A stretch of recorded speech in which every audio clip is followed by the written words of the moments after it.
ETV की खास पेशकश सदर ख्वाब की इस कड़ी में मैं शोएब रज़ा आप सभी का इस्तकबाल करता हूँ। भारत से हर साल लाखों की तादाद में लोग मक्का शरीफ हज करने के लिए जाते हैं। यही वजह है कि भारत के अलग अलग राज्यों में स्टेट हज कमेटियाँ भी बनाई गई है और हज हाउस भी।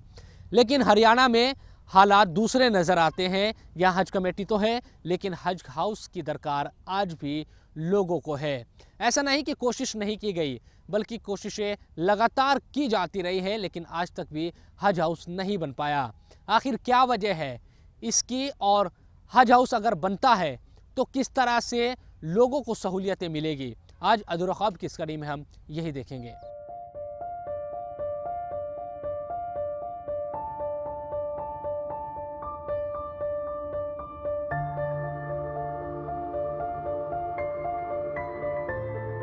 फूलों की ये नर्सरी गुड़गांव के सेक्टर 49 में मौजूद है। गुड़गांव में दूर दूर से लोग यूं तो इस नर्सरी से अपने मनपसंद पौधे खरीद कर ले जाते हैं, लेकिन आज जिस जमीन पर यह नर्सरी चल रही है उस जमीन को हरियाणा सरकार ने इसलिए खरीदा था ताकि इस पर हरियाणा राज्य का अपना हज हाउस बन सके और हरियाणा से हज पर जाने वाले यात्रियों के तमाम काम आसानी से यहाँ हो सके। लेकिन सालों बीतने के बाद भी ये मुमकिन नहीं हो पाया है। दरअसल भारत के तकरीबन सभी बड़े सूबों में अपनी हज कमेटियों के साथ साथ हज हाउस भी बने हुए हैं। कमेटियों के अपने मेंबर होते हैं जो हज से ताल्लुक रखने वाले कामों को देखते हैं। हज कमेटी हरियाणा में भी ऐसा है जिसके अपने मेंबर है और चेयरमैन भी। लेकिन आपको ये सुनकर ताज्जुब होगा कि हज कमेटी का कोई अपना आधिकारिक दफ्तर नजर नहीं आता। बस दूसरे विभागों के रहमो करम पर इस कमेटी का दफ्तर चलता दिखता है, जो कि चंडीगढ़ में है। हरियाणा में सबसे ज्यादा मुस्लिम आबादी अगर मेवात में है तो वहीं गुड़गांव, फरीदाबाद, पानीपत और यमुनानगर में भी मुस्लिम आबादी ठीक ठाक तादाद में रहती है और यहीं से ज्यादातर लोग हर साल हज के सफर पर मक्का और मदीना जाते हैं। हज पर जाने के लिए कमेटियां साल भर तक अलग अलग काम करती है और इसी कड़ी मेहनत के बाद हज यात्री हज के सफर पर जा पाते हैं। गुड़गांव इंदिरा गांधी इंटरनेशनल एयरपोर्ट के नजदीक है और ये जिला हरियाणा के तमाम दूसरे जिलों के मुकाबले ज्यादा दिल्ली के नजदीक है। ये तमाम बातें ख्याल में रखते हुए ही हरियाणा सरकार ने साल 2012 में 8,639 गज जमीन गुड़गांव के सेक्टर 39 मिली थी। उस वक्त ये भी तय हुआ था कि सिर्फ जमीन ही नहीं बल्कि इस पर बनने वाले हज हाउस का निर्माण कराने का जो खर्चा आएगा वो भी सरकार उठाएगी और इसमें हज कमेटी ऑफ इंडिया की भी कुछ हिस्सेदारी रहेगी। लेकिन बाद में इस जगह को बदल दिया गया और फिर सेक्टर 49 में इसको रखा गया। हालांकि 39 से 49 सेक्टर में आते हुए ये जमीन महंगी हो गई। हरियाणा में पूर्व मंत्री और हज कमेटी के चेयरमैन रह चुके आफ्ताब के कार्यकाल में ही इस जमीन को ले लिया गया था।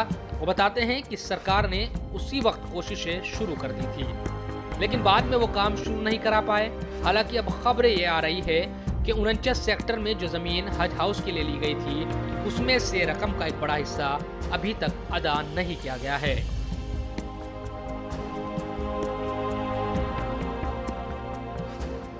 हमने हरियाणा स्टेट हज कमेटी की तरफ से रिलीजियस साइट्स के तहत हुडा से जो एक पॉलिसी बनी हुई है उसके तहत हमने अप्लाई किया और 2012 में हमें सेक्टर 39 गुड़गांव में 1686 गज का एक प्लॉट जो है वो अलॉट हुआ, जिसकी हमने कीमत भी अदा कर दी हरियाणा स्टेट हज कमेटी से। और ये राज्य सरकार ने फैसला लिया कि कीमत भी देंगे और हज हाउस को सरकार अपने खर्चे पे बना के यहाँ के हरियाणा के अक़लियतों के लिए जो उनकी ज़रूरत है, क्योंकि दिल्ली एयरपोर्ट के बहुत नज़दीक है और सब जगह के और इन 5-4 ज़िलों में तादाद जो है मुस्लिम आबादी वो ज़्यादा है, तो इसलिए गुड़गांव एक ऐसा उपयुक्त स्थान था जहाँ उनको अपने टिकट लेने के लिए, अपने वैक्सीनेशन या अपनी जो ज़रूरत है हाजियों को उनके करने के लिए दिल्ली जो है परेशान ना होना पड़े और दिल्ली से अलग अपने स्टेट में अपना स्टाफ भी वहाँ बैठे और उसका मुख्यालय भी यहाँ हो गुड़गांव में। एक बुनियादी सोच के तहत ये हमने काम किया था। सालों से हज हाउस के नाम पर जमीन तो ली गई, लेकिन आज तक भी उसकी बुनियाद में एक ईंट तक नहीं रखी जा सकी है। इसका खामियाजा हर साल हरियाणा के उन हजारों हज यात्रियों को उठाना पड़ रहा है जो भारी परेशानी झेलते हैं। अधूरा ख्वाब में वक्त तो चला एक छोटे से ब्रेक का। ब्रेक के बाद भी अधूरा ख्वाब की कड़ी जारी रहेगी।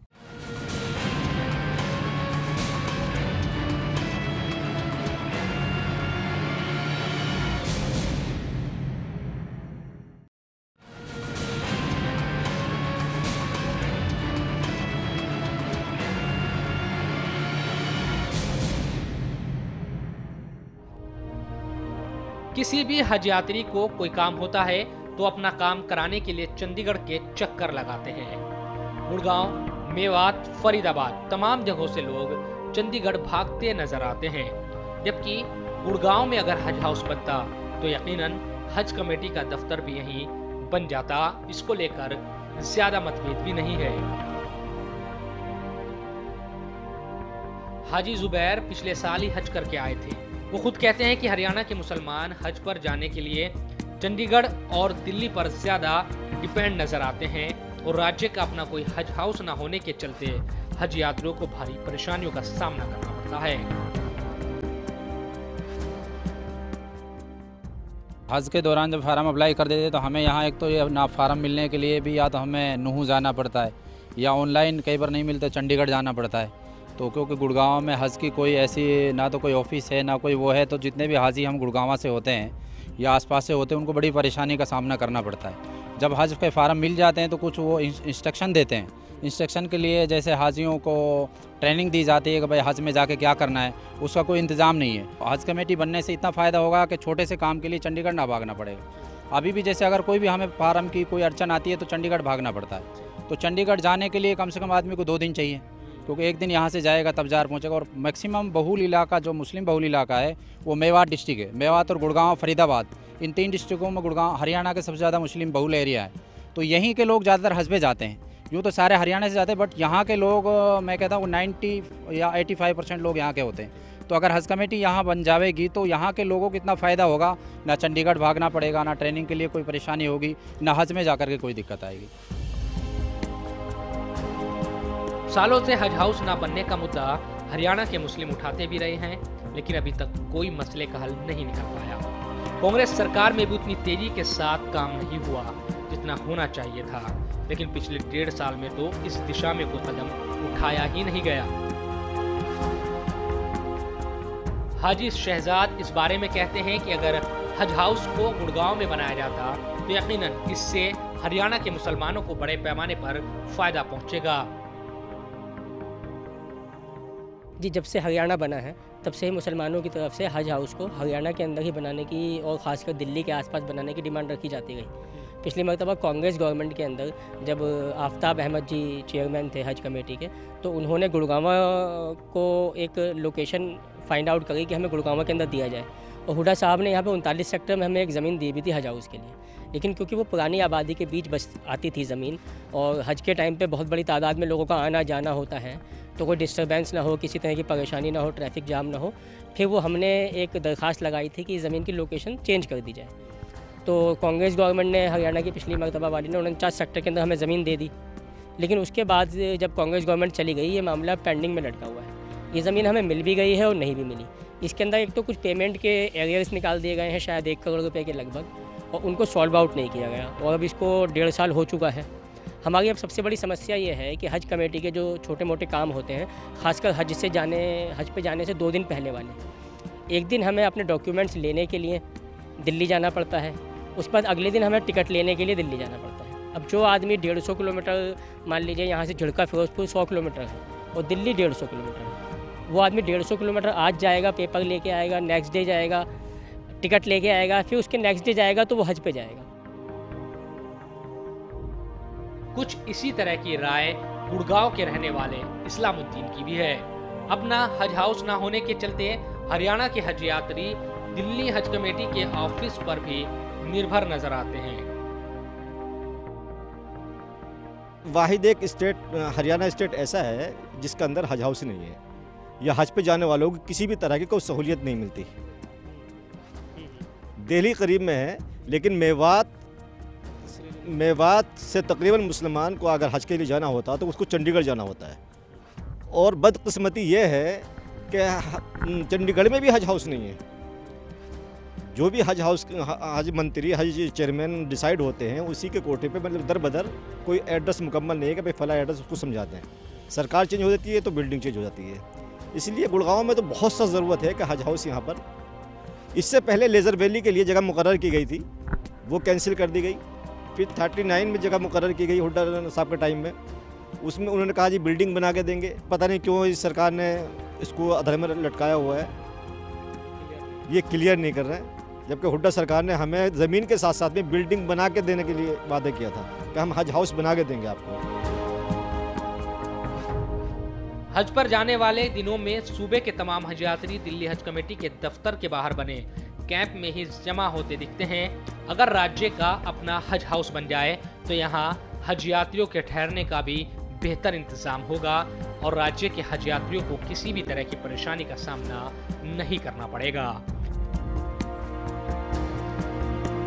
हज कमेटी में सदस्य के तौर पर काम कर चुके मोहम्मद खालिद कासमी कहते हैं कि ये बात सच है कि इस हज हाउस के बनने से मेवात समेत पूरे हरियाणा के मुसलमानों को बड़ा फायदा पहुंचेगा। इसको लेकर पहले भी लगातार काम किया जाता रहा है, लेकिन अभी तक इस सिलसिले में संजीदगी से कदम न उठाया जाना यकीनन हुकूमत के इरादों पर शक जाहिर करने को मजबूर करता है। में हम लोगों ने कोशिश की थी उस वक्त कि हज हाउस बजाय चंडीगढ़ के वो जहाँ गुड़गांव में होना चाहिए। और उसकी वजह यह है कि यहाँ बहुत बड़ी तादाद जो आज़मीन हज हैं उनकी इसी इलाके से होती है। उस तरफ तो थोड़े थोड़े मुख्तलिफ़ जगह से होते हैं, तो उसका सही फ़ायदा जब ही हो सकता है जब यहाँ वो हज कमेटी के दफ्तर हो। अब यहाँ के लोगों को हज़ारों की तादाद में चंडीगढ़ भागना पड़े ज़रा सी पूछताछ के लिए, मालूमात के लिए, दरख्वास्त देने के लिए, जो भी हो, तो उसमें ये सहूलत हो जाएगी। और वो मंजूर भी हो गई थी। उसके लिए 39 सेक्टर में एक प्लाट भी ग़ालिबन 1680 गज़ का था, वो अलॉट भी हो गया था। उसकी कीमत देने की भी मैंने सुना था कि कीमत उसकी हम दे चुके हैं, इस तरह की बात भी आई थी। लेकिन उस वक्त हमारा टर्म पूरा हो गया। अब दूसरी हज कमेटी आ गई। अब सुन रहे हैं कि वो जगह तब्दील की जा रही है। इस वक्त भी हज 2016 को लेकर काम चल रहा है और अभी भी लोगों को अपने काम कराने के लिए चंडीगढ़ के चक्कर लगाने पड़ रहे हैं। हालांकि पूर्व सरकारों के वक्त तेजी के साथ ज्यादा काम इस सिलसिले में क्यों नहीं किया गया, इस बात का जवाब भी किसी के पास नहीं है।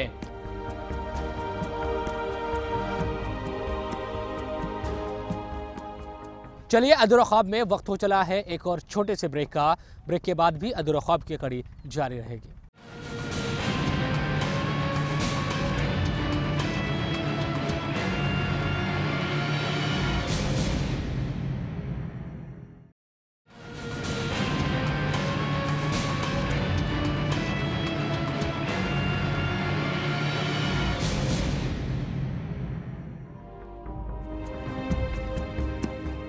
लेकिन पूर्व हज कमेटी के चेयरमैन और कांग्रेस सरकार में मंत्री रह चुके चौधरी आफ्ताब इस बात को कहते नजर आते हैं कि जगह का चयन उनकी सरकार के वक्त हो गया था।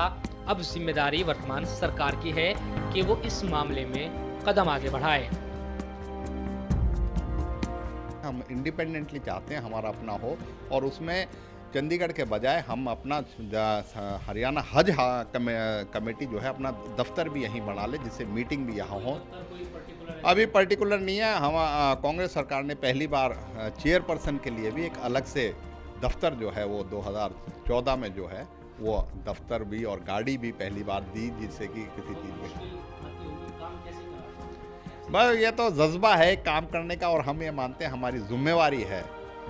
हमने तो अपने तौर पे ये समझा, और मैं समझता हूँ और लोग जो है अब जैसे काम हो रहा है उसमें पहले से ज़्यादा अब सहूलत जो है हमने मुहैया कराने का कहा था। दफ्तर भी हुआ, गाड़ी भी मिली, नहीं तो उससे पहले तो स्टाफ भी नामुकम्मिल तो है ही है, लेकिन उसमें जो फाइनेंशियल सपोर्ट है वो भी बहुत कम होती है। और मैं जिसी की वजह से कह रहा था, इसमें अगर हमारे पास हज कमेटी का अपना पैसा था, इसलिए जमा करा दिया। अगर कुछ और इसमें फाइनेंशियल वो नहीं होती तो मदद होती रहती सरकार की, तो इतनी दिक्कत नहीं होनी थी कि ये 1.5 साल 2 साल अब बीजेपी सरकार को हो गए, जिससे कि उस चीज़ में होके काम तो आगे चलना चाहिए। हरियाणा हज कमेटी सरकार का इदारा जरूर है, लेकिन इस संस्थान को लेकर सरकार ज्यादा संजीदगी दिखाती नजर नहीं आती। ये आरोप सिर्फ वर्तमान सरकार पर ही नहीं लगते रहे हैं, बल्कि कांग्रेस के वक्त भी ये मामले उठते थे। इसकी बड़ी वजह यह है कि हज कमेटी का कोई अपना अलग से दफ्तर तक नहीं है। यहाँ तक कि कांग्रेस सरकार में तो हज कमेटी के चेयरमैन को अपने बैठने के लिए भी जगह ढूंढनी पड़ती थी। हालात अभी भी हज कमेटी के कुछ खास अच्छे नहीं हैं। स्टाफ की बेहद कमी है और लोगों को भारी परेशानियों का सामना करना पड़ता है। लेकिन हज हाउस के मसले को लेकर एक सियासत और होती दिख रही है।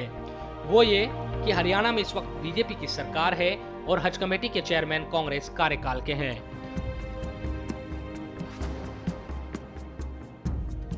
स्वतंत्र बॉडी होने के चलते चेयरमैन को तो हटाया नहीं जा सकता, लेकिन ये अक्सर देखा गया है कि सरकार और कमेटियों के बीच कई मुद्दों को लेकर खींचतान जरूर दिख जाती है। ये मामला इसी में उलझता दिखता है। दरअसल कांग्रेस नहीं चाहेगी कि बीजेपी सरकार हज हाउस की बुनियाद रखने का श्रेय ले जाए। हालांकि ये आसान भी नहीं, क्योंकि खबरें यही है कि गुड़गांव सेक्टर 49 में जो जमीन हज हाउस के नाम पर ली गई थी, उसका रास्ता पैसे के चलते अभी अटका हुआ है। लेकिन सरकार अगर ठान ले तो यकीनन ये मामला आसानी से सुलझ सकता है।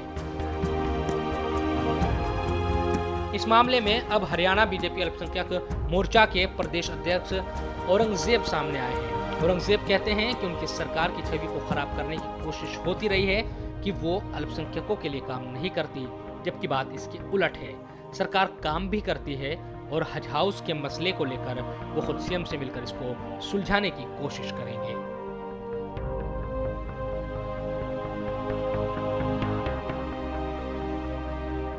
तो मैं ये समझता हूँ कि अगर जो कांग्रेस ने पिछले दफ़े जो हज हाउस का जो मैटर उलझा रखा है, हमारी सरकार तो पारदर्शी काम करती है, सबका साथ सबका विकास लेके चलती है, वो भेदभाव को नहीं समझती। और ये माननीय मनोहर लाल जी ने ये साबित कर दिया था कि हरियाणा में जैसे ही वो मुख्यमंत्री बने, जबकि मेवात क्षेत्र से बीजेपी का एक भी विधायक नहीं जीता था, सबसे पहले मुख्यमंत्री जी ने मेवात में आके मेवात का दौरा किया और मेवात में बहुत लाभदायी घोषणाएं की। तो मैं ये समझता हूँ कि जो पिछला हम जो है इन फाइलों को देखेंगे जाके, नहीं अब हम भी प्रयास करेंगे। और जैसे यहाँ का जो मैटर हटका हुआ है, तो हम अपने सीएम साहब से हम पूरी उम्मीद करते हैं कि हमारे जो यहाँ मुस्लिम भाइयों को जो हज हाउस का मैटर है उसको ज़रूर सुलझाएंगे। और उसको हमें पूरी उम्मीद है कि हमारी पार्टी उसको बढ़ाने में पूरा सहयोग करेगी और मुसलमानों को निराशजनक नहीं करेगी। हज हाउस हरियाणा के मुसलमानों की जरूरत है और अगर ये बनता है तो इससे बड़ा फायदा लोगों को होगा। इस बात को समझने की जरूरत है। यकीनन यहाँ आपसी सियासी फायदा नहीं, बल्कि आवाम की सहूलियतों के मद्देनजर काम करना होगा। उम्मीद की जानी चाहिए कि सरकार जरूर सोचेगी कि अपने राज्य का हज हाउस बनेगा तो यकीनन हजारों लोगों को इसका फायदा पहुंचेगा और उन्हें चंडीगढ़ या फिर दिल्ली के चक्कर नहीं लगाने पड़ेंगे। आसानी से वो अपने हज का सफर कर पाएंगे।